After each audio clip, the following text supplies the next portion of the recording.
بسم اللہ الرحمن الرحیم۔ السلام علیکم۔ ایک پولیس والے نے بھیس بدل کر ڈاکو سے دوستی کی اور پھر اسے گرفتار کروایا۔ یہ ایک خطرناک ڈاکو تھا جو کافی عرصے سے جیل سے فرار ہو کر بھاگ چکا تھا۔ جب ڈاکو کو دھوکے سے گرفتار کیا گیا تب اس نے پولیس والے کو دھمکی دی کہ میں تمہیں ایسا سبق سکھاؤں گا، تمہارے ساتھ ایسا سلوک کروں گا کہ تم کسی کو منہ دکھانے کے لائق نہیں رہو گے اور خودکشی کر لو گے۔ جب پولیس والے نے اس کی یہ دھمکی سنی تو اس کے منہ پر تھوک دیا اور کہا کہ تم میرا کچھ نہیں بگاڑ پاؤ گے۔ 2 دن بعد وہ خطرناک ڈاکو جیل سے فرار ہونے میں کامیاب ہو گیا اور پھر آدھی رات کو وہ پولیس والے کے گھر جا پہنچا۔ اس وقت پولیس والا گھر پر موجود نہیں تھا اور اس کی بیوی بچے گھر پر اکیلے تھے۔ اس نے اپنے ساتھی سے کہا کہ میں ایسا کام کرنے والا ہوں جس کے بعد پولیس والا زندہ نہیں رہ پائے گا۔ میں جیسے ہی پولیس والے کی بیوی کے ساتھ بدکاری کرنے لگوں تب تم اپنے موبائل میں ویڈیو ریکارڈ کر لینا۔ ریاض طارق احمد کا بیٹا تھا جس کو پڑھنے کا بچپن سے ہی شوق تھا۔ اپنے علاقے کا ذہین ترین طالب علم تھا جس کو سارے استاد بہت پسند کرتے تھے۔ جب جاوید 10 سال کا ہوا تب وہ اپنے بڑوں سے اکثر یہ سنتا تھا کہ گاؤں کے پاس ایک جنگل ہے جہاں بہت خطرناک ڈاکوؤں کا بسیرا ہے۔ تبھی سے جاوید کو پولیس میں بھرتی ہونے کا شوق تھا۔ اپنے بزرگوں کی گفتگو سن کر بجائے خوف میں مبتلا ہونے کے اس بات پر اسے غصہ آتا کہ جنگل کے خطرناک ڈاکو ہمارے سال بھر کی کھیتی اور محنت کی کمائی لے کر چلے جاتے ہیں۔ آتے جاتے مسافروں کو لوٹنا ان کے لیے ایک عام سی بات تھی۔ ڈاکوؤں سے نفرت کی وجہ یہ بھی تھی جب بچپن میں اس کے ایک استاد کو ڈاکوؤں نے مار دیا تھا۔ وہ اپنے اسکول میں ہی تھا جب ڈاکوؤں کا گروہ اسکول کے اندر داخل ہوا اور اس کے استاد کو بے دردی سے قتل کیا گیا۔ حالانکہ وہ اس وقت بہت چھوٹا تھا لیکن اس واقعہ کو آج تک بھول نہ پایا اور اس کے دل کی تمنا ہو گئی کہ میں پولیس میں بھرتی ہوں گا، جتنا ہو سکا میں اپنے علاقے کو ان ڈاکوؤں سے پاک کرنے کی کوشش کروں گا۔ ان کے اسکول کا ایک اور استاد ماسٹر بشیر وہ بھی ڈاکوؤں کے ہاتھوں مارا گیا تھا۔ ماسٹر بشیر کی اکلوتی بیٹی کی شادی تھی اور وہ اپنی بیٹی کی شادی کے لیے بینک سے قرضہ لینے گیا تھا۔ ماسٹر بشیر نے اپنی بیوی کے زیورات گروی رکھ کر بینک سے قرضہ لیا تھا۔ جب وہ قرضہ لے کر واپس آ رہا تھا تب ڈاکوؤں نے اسے بھی گھیر لیا تھا۔ ایک ڈاکو نے ماسٹر بشیر سے کہا کہ سیدھی طرح یہ تھیلا ہمارے حوالے کرو۔ ماسٹر صاحب جانتے تھے کہ کتنی مشکل سے اسے یہ قرضہ ملا ہے اور اگر وہ پیسے ان ڈاکوؤں کے حوالے کرے گا تب میری بیٹی کی شادی رک جائے گی۔ ماسٹر بشیر نے وہ تھیلا دینے سے انکار کیا تو ڈاکوؤں کا سردار شیدہ آگے بڑھا۔ شیدے ڈاکو نے ماسٹر صاحب سے کہا کہ کیوں اپنی زندگی کے دشمن بنے ہو؟ اگر تم ہمیں انکار کرو گے تب تم واپس گاؤں زندہ تو نہیں جاؤ گے، البتہ تمہاری لاش کو میں گاؤں ضرور بھیج دوں گا۔ ماسٹر صاحب نے ان کے منہ پر ایک تھپڑ رسید کیا کیونکہ شیدہ ڈاکو وہی تھا جو ایک زمانے میں ماسٹر سے تعلیم حاصل کر چکا تھا۔ ماسٹر نے اسے گالیاں دے کر کہا کہ شرم سے ڈوب مرو، میں تمہارا استاد ہوں اور تم اپنے استاد کو ہی لوٹنے جا رہے ہو۔ شیدہ ڈاکو اتنا بدبخت تھا جس نے اپنے استاد کو ہی مار ڈالا۔ اس نے ماسٹر کا گلا کاٹ لیا۔ اس کے بعد تھیلا اپنے قبضے میں لے کر ماسٹر کی لاش گاؤں میں بیچ دی۔ گاؤں میں موجود ہر شخص کی آنکھیں اشکبار تھیں۔ ہر کوئی ماسٹر کی وجہ سے افسردہ تھا مگر سب سے زیادہ افسردہ جاوید تھا۔ وہ اپنے 2 استادوں کی لاشیں اپنی آنکھوں کے سامنے دیکھ چکا تھا۔ ماسٹر صاحب کے اس قتل کے بعد گاؤں میں شیدے ڈاکو کا خوف پہلے سے بھی زیادہ بڑھ چکا تھا۔ ہر شخص اس کے نام سے کانپتا تھا۔ آدھا گاؤں تو اس کے خوف کی وجہ سے اپنی زمینیں اور گھر فروخت کر کے گاؤں چھوڑ کر شہر آباد ہو چکا تھا، مگر اس گاؤں کے لوگ جو اپنے وطن سے محبت کرتے تھے اپنی زمینیں اپنا علاقہ چھوڑنے پر بالکل راضی نہیں تھے۔ انہی لوگوں میں جاوید کا باپ کرام علی بھی تھا جو کسی صورت اپنا علاقہ چھوڑنے پر رضامند نہیں تھا۔ جاوید اس وقت 7ویں جماعت میں پڑھتا تھا۔ اپنے سامنے اپنے استاد کی لاش دیکھ کر وہ باقی لوگوں کی طرح خوف زدہ بالکل نہیں ہوا تھا، بلکہ اس نے اپنے آپ سے یہ عہد کیا تھا کہ میں ماسٹر صاحب کے خون کا بدلہ ضرور لوں گا، ان ڈاکوؤں سے اپنے گاؤں کو پاک کروں گا۔ شیدہ ڈاکو کے بارے میں گاؤں کے لوگوں کی اپنی رائے تھی۔ کوئی کہتا تھا کہ شہر کی پولیس شیدے کی جیب میں ہے، یہ پولیس بظاہر لوگوں کی حفاظت کرتی ہے لیکن اصل میں یہ ڈاکوؤں کے لیے ہی کام کرتی ہے۔ کوئی کہتا تھا کہ یہ باہر کا بندہ ہے، اسے باہر سے فنڈنگ ہوتی ہے ورنہ اس کے پاس اتنا جدید اسلحہ نہ ہوتا۔ خیر جتنے منہ اتنی باتیں، لیکن یہ ایک حقیقت تھی کہ پولیس شیدے سے ڈرتی تھی ورنہ اتنا عرصہ گزر جانے کے باوجود کسی بھی پولیس انسپیکٹر میں یہ ہمت نہ ہوئی تھی کہ وہ جنگل میں جا کر ڈاکوؤں سے مقابلہ کرے، ان کے خلاف کارروائی کرے۔ جاوید کی زندگی کا وہ یادگار دن تھا جب وہ پولیس میں بھرتی ہوا تھا۔ ملازمت کرنے کے 6 ماہ بعد ہی جاوید کی سمیرہ نامی لڑکی سے شادی ہوئی۔ جاوید کی ماں نے اپنے بیٹے کے لیے یہ لڑکی پسند کی تھی اور سمیرہ کو دیکھنے کے بعد جاوید اپنی ماں کی پسند پر بہت خوش تھا، کیونکہ پہلی نظر میں ہی اسے سمیرہ پسند آئی تھی۔ انتہائی شرمیلی لڑکی تھی جو ہر وقت نظریں جھکا کر چلتی۔ سمیرہ کی یہ عادت جاوید کو پسند تھی۔ جاوید اکثر سمیرہ سے کہتا کہ تم اتنا خاموش کیوں رہتی ہو، مجھ سے زیادہ باتیں بھی نہیں کرتی، تجھے مجھ سے کوئی شکایت ہے تو مجھے بتاؤ۔ لیکن سمیرہ یہی کہتی تھی کہ آپ جیسا شوہر قسمت والی لڑکی کو ہی ملتا ہے، آپ سے مجھے کسی قسم کی شکایت نہیں، بچپن سے ہی میں ایسی ہوں، کم بولتی ہوں، اپنے آپ کو بدلنا چاہتی ہوں، اس لیے مجھے تھوڑا وقت دیجیے۔ سمیرہ کی یہ بات سن کر جاوید مسکرانا شروع کر دیتا۔ وقت تیزی کے ساتھ گزر رہا تھا۔ جاوید کو اللہ تعالیٰ نے ایک چاند سا بیٹا عطا کیا۔ یہ سال جاوید کے لیے بہت خوش قسمت ثابت ہوا، کیونکہ اسی سال اس کی پروموشن ہوئی اور وہ ایک تھانے دار بن گیا۔ تھانے دار بننے کے بعد جاوید نے ایک میٹنگ بلائی اور یہ فیصلہ کیا گیا کہ ہم ایسا کام کرنے جا رہے ہیں جو پچھلے 15 برس میں کسی نے نہیں کیا۔ میں شیدی اور اس کے گروہ پر حملہ کرنا چاہتا ہوں۔ اس کے لیے مجھے تم لوگوں کی مدد درکار ہے۔ اس کے علاوہ ہمیں ایسے شخص کی بھی ضرورت ہے جو اچھا مخبر ثابت ہو سکے۔ وہ ڈاکوؤں کے گروہ میں بھیس بدل کر شامل ہو جائے، پھر ان کی حرکات اور ان کے منصوبوں کے بارے میں ہمیں اطلاع دیتا رہے۔ سپاہیوں میں اصغر نے اس بات کی حامی بھری کہ میں آپ لوگوں کے لیے مخبری کرنے کو تیار ہوں۔ اصغر کو اس لیے بھی منتخب کیا گیا کیونکہ وہ اس علاقے میں بالکل نیا تھا۔ حال ہی میں وہ اس علاقے میں ٹرانسفر ہوا تھا، کوئی شخص بھی اسے نہیں پہچانتا تھا، مگر باقی لوگ اسی علاقے سے تعلق رکھتے تھے اور کسی نہ کسی طرح وہ ڈاکوؤں کی نظروں میں تھے۔ اصغر بیس بدل کر ان کے پاس گیا اور ظاہر کیا کہ میں ایک طالب علم ہوں، بے روزگاری سے تنگ آ کر آپ لوگوں کے گروہ میں شامل ہونا چاہتا ہوں۔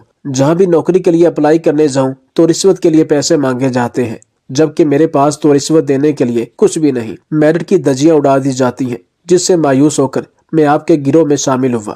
شیدے نے کافی تحقیق کے بعد اصغر کو اپنے گروہ میں شامل کر لیا۔ اصغر بڑے ہی محتاط طریقے سے ساری انفارمیشن جاوید کو دیتا اور ڈاکوؤں کی حرکت کے بارے میں ان کو اطلاع مل جاتی۔ ایک دن انسپکٹر جاوید کو ڈاکوؤں کی لوکیشن سینڈ کی، یہ بھی بتایا کہ آج رات ان کا کیا منصوبہ ہے۔ جاوید نے آج رات کا منصوبہ تیار کیا اور اپنی ٹیم کو اس کے بارے میں آگاہ کیا۔ آج رات ہم ڈاکوؤں کا مقابلہ کریں گے، ان کے گروہ پر حملہ کریں گے، مگر اس میٹنگ میں اس بات کی مخالفت ہوئی کہ ہم شیدے سے پنگا نہیں لے سکتے، اس کے پاس جدید اور زیادہ مقدار میں اسلحہ موجود ہے جو کہ ہمارے پاس نہیں۔ سپاہیوں کی یہ بات سن کر جاوید کو غصہ آیا۔ اس نے کہا کہ تم کس قسم کے آدمی ہو؟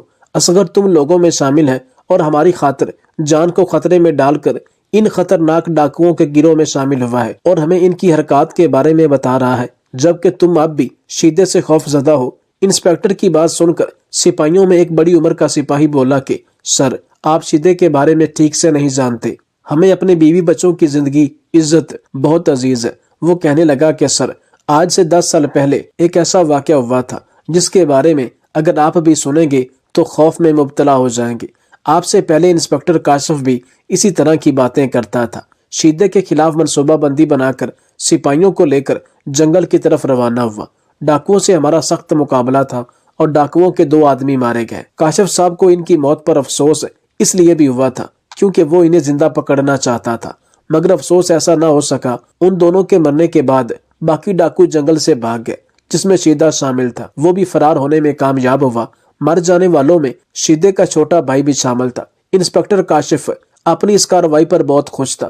اسے حکومت کی طرف سے بڑا انعام اور اعزاز بھی ملا تھا۔ انسپکٹر صاحب یہی سمجھ رہے تھے کہ شیدہ اب اس علاقے میں واپس نہیں آئے گا، لیکن یہ اس کی بھول تھی۔ کئی ماہ بعد شیدے نے ایک ایسا کام کیا جس کی امید کی جا سکتی تھی، کیونکہ وہ آدمی ہی اسی ٹائپ کا تھا۔ وہ انسپکٹر کی بیوی کو اٹھا کر لے گیا، وہ بھی اس کے گھر سے جنگل میں لے جا کر تمام ڈاکوؤں نے اسے زیادتی کا نشانہ بنایا، پھر اس کو مار کر ایک درخت کے ساتھ لٹکا دیا گیا۔ اس واقعہ کے بعد انسپکٹر کاشف اپنا دماغی توازن کھو بیٹھا، کیونکہ وہ اپنی بیوی سے بے انتہا محبت کرتا تھا۔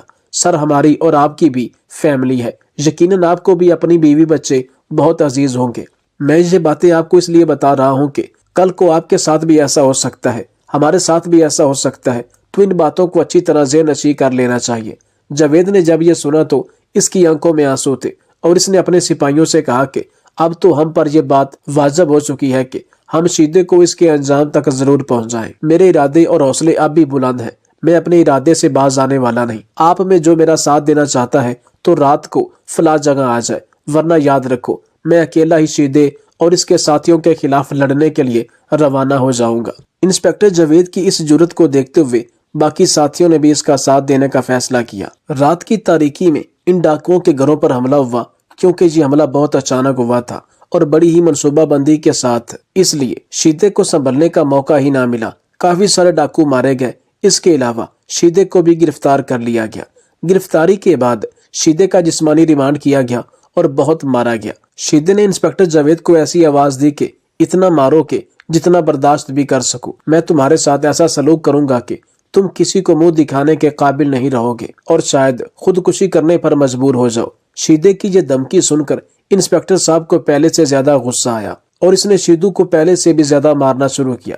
انسپکٹر نے اس سے کہا کہ تو زندہ رہے گا تو مجھ سے بدلہ لے پائے گا نہ، میں تو قانون کے ہاتھوں مجبور ہوں اور جلدی نہیں کر سکتا، ورنہ میرا بس چلے تو تجھے ابھی مار ڈالوں، مگر میں فساد کی جڑ تک پہنچنا چاہتا ہوں۔ ایسے بندے کی تلاش ہے جو تجھے فنڈنگ کرتا ہے اور معاشرے میں امن ختم کرنے کے لیے تجھے استعمال کرتا ہے۔ اگر تم نے میرے ساتھ تعاون کیا تو تمہاری جان بچ سکتی ہے اور ہم رعایت کر سکتے ہیں، ورنہ تجھے ایسی سزا ملے گی جو تو نے سوچی بھی نہیں ہوگی۔ شیدہ 3 رات جیل میں رہا، اس کے بعد سخت سیکیورٹی کے باوجود فرار ہونے میں کامیاب ہوا۔ دراصل پولیس کے کچھ لوگ ہی شیدے کے ساتھ ملے ہوئے تھے اور انکوائری کرنے پر وہ پکڑے بھی گئے۔ اس کے بعد جاوید نے شیدے کا تعاقب کیا اور اسے پکڑنے کی بھرپور کوشش کی، مگر اس کا کوئی سراغ نہ مل سکا اور یہ پتہ لگانا بہت مشکل تھا کہ وہ آدھی رات کو کس سمت میں نکلا ہے۔ جاوید سوچ بھی نہیں سکتا تھا کہ شیدہ کہاں گیا۔ دراصل وہ اپنے ساتھیوں کو لے کر جاوید کے گھر میں داخل ہو چکا تھا۔ گیٹ اندر سے بند تھا تو دیواریں پھلانگ کر سین کے اندر داخل ہوا۔ جاوید کی بیوی سمیرہ کو محسوس ہوا کہ گھر کے اندر کوئی داخل ہو چکا ہے، تو اس نے کھڑکی سے جھانک کر دیکھا تو کچھ نقاب پوش لوگ صحن میں دکھائی دیے۔ اس نے کمرے کو اندر سے تالا لگا لیا، پھر اس کے بعد اپنے 2 بچوں کو گود میں لیے کمرے کے ایک کونے میں بیٹھ گئی۔ وہ بہت خوف زدہ ہو چکی تھی، لیکن بچوں کے سامنے اپنا خوف ظاہر نہ کیا کہ وہ زیادہ پریشان نہ ہو۔ شیدہ باہر ساتھیوں سمیت دروازے کو توڑنے کی مسلسل کوشش کر رہا تھا اور یہ سمیرہ کو زیادہ سے زیادہ پریشان کر رہی تھی۔ کمرے کے اندر جتنا سامان تھا وہ آہستہ آہستہ دروازے کے سامنے رکھ دی گئی، تاکہ اگر دروازہ ٹوٹ بھی جائے تو زیادہ سامان ہونے کی وجہ سے وہ جلدی اندر داخل نہ ہو پائیں۔ شیدے کو جب محسوس ہوا کہ اب دروازے کو توڑنا بہت مشکل ہے، کیونکہ اندر سے کافی سامان دروازے کے آگے پڑا ہے، تو وہ کمرے کی چھت پر چڑھ گیا اور اس کے بعد اس کے 2 ساتھی بھی چھت پر چڑھنے لگے۔ سمیرہ ان کے قدموں کی آہٹ سن رہی تھی جو چھت پر سنائی دے رہی تھی اور خوف زدہ ہو رہی تھی۔ اسے نہیں معلوم تھا کہ شیدے کے دماغ میں کیا چل رہا ہے اور وہ کیا کرنے والا ہے۔ شیدے کی آواز کافی بھاری تھی، اس لیے اپنے ایک ساتھی سے کہا کہ میری بات غور سے سنو، میں روشن دان کے ذریعے کمرے کے اندر داخل ہونے کی کوشش کروں گا۔ جب میں اندر داخل ہو جاؤں، اس کے بعد تم بھی روشن دان کے ذریعے اندر داخل ہو جانا۔ اس کے بعد جب میں انسپکٹر کی بیوی کو بے لباس کر کے زیادتی کا نشانہ بنانا شروع کروں تو تم اپنے موبائل میں اس کی ویڈیو محفوظ کر لینا۔ مجھے زیادہ وقت بھی لگ سکتا ہے، لہٰذا اپنے موبائل کی بیٹری ابھی سے چیک کر لو۔ اس کے ساتھی نے شیدے سے کہا کہ سر، آپ کو پریشان ہونے کی ضرورت نہیں، موبائل بھی ٹھیک ہے اور میں ویڈیو بنانے کے لیے دلی اور دماغی طور پر تیار ہوں۔ شیدے نے اپنے ساتھی کو شاباش دی، پھر کہا کہ مجھے تم سے یہی امید تھی۔ انسپکٹر جاوید نے جو ہمارے ساتھ کیا، حساب تو اسے دینا ہی پڑے گا۔ آج وقت آ چکا ہے کہ ہم اسے اپنا حساب لیں۔ امید ہے کہ آج کے بعد وہ ہمارے خلاف ہونے اور ہم سے مقابلہ کرنے کے بارے میں سوچے گا بھی نہیں۔ سمیرہ شیدے اور ان کے ساتھیوں کی گفتگو غور سے سن رہی تھی۔ اب اس بار اس نے دل میں سوچ لیا کہ ابھی نہیں تو پھر کبھی نہیں۔